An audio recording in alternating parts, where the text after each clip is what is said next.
A friend asked me to do some microphotography of her blood. When I put the sample under the microscope, I was just astounded at how many red blood cells there were. Without any dilution or smearing, they really do behave like a body tissue that just happens to be a liquid. I added some saline solution to get a good look at individual red blood cells. Under phase contrast microscopy, you can really see their textbook jelly donut shape. Zoomed in a little more and you can see them stacking together. Bonus points if you can find a white blood cell. I put a cup on a really long stick so I could look at the microbes on the bottom of this creek.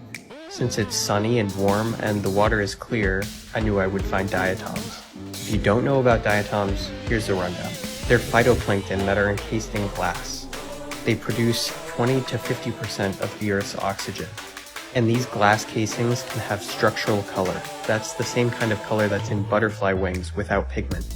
They also move around using mucus that they push around on the outside of their glass casings. And I think this one looks like a Coke bottle.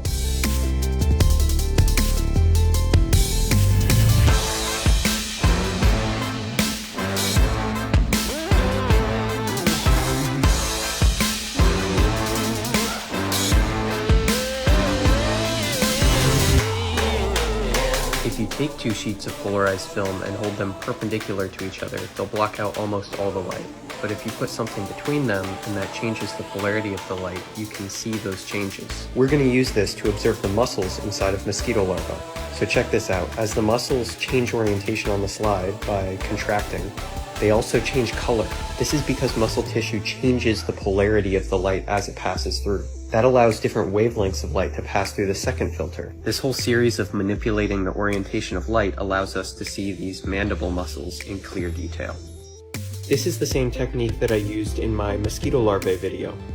We can see all of the different structures inside of the snails because they interact with light differently. And I'm not making these snails fluorescent or anything, though that would be a really cool genetic experiment to do so.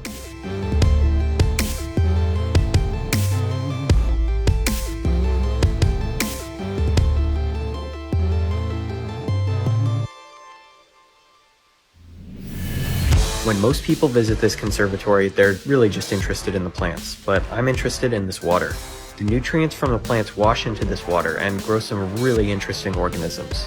Like this euplote, which looks like it can walk around on the slide. Its legs are actually called cirri, and they're just bundles of cilia.